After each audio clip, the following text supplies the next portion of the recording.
নমস্কার, আমি মৌস এম্পায়ারে তোমাদের ওয়েলকাম।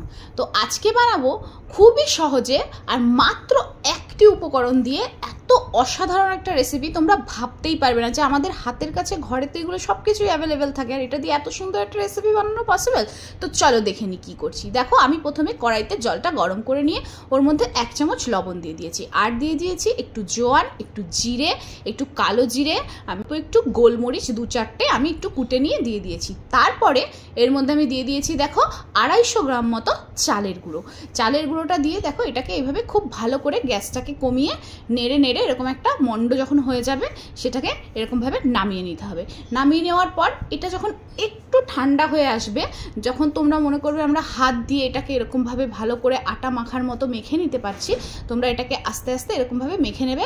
আর এটা কিন্তু মাখার সময় না হাতে খুব জড়িয়ে যাবে, তখন তোমরা মাঝে মাঝে চাইলে একটু জলে হাতটা ধুয়ে নিয়ে আবার এটাকে ভালো করে মেখে নেবে।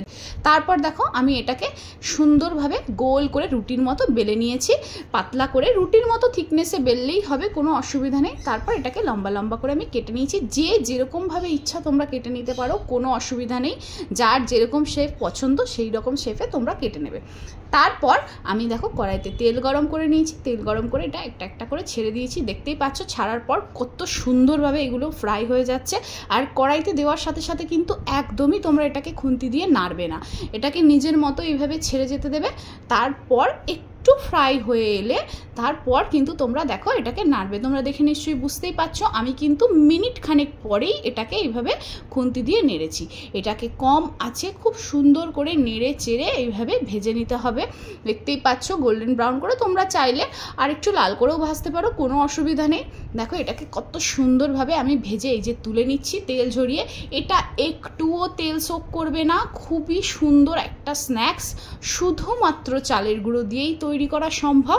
দেখেই বুঝতে পারছো কত সুন্দর দেখতে হচ্ছে, খেতেও কিন্তু অসাধারণ হয়। চায়ের সাথে সন্ধ্যেবেলা স্ন্যাক্স হিসেবে এটা একবার ট্রাই করতেই পারো। ভিডিওটা ভালো লাগলে একটা লাইক, কমেন্ট, শেয়ার আর আমার চ্যানেলটাকে অবশ্যই সাবস্ক্রাইব করে দাও। এবার শুনতে পাচ্ছ আওয়াজটা কত সুন্দর মচমচে হয়েছে। দেখো এটা তোমরা বাড়িতে অবশ্যই একবার ট্রাই করো, আর কীরকম হয়েছে আমাকে কিন্তু অবশ্যই জানাতে ভুলবে না। আজ তাহলে আসি।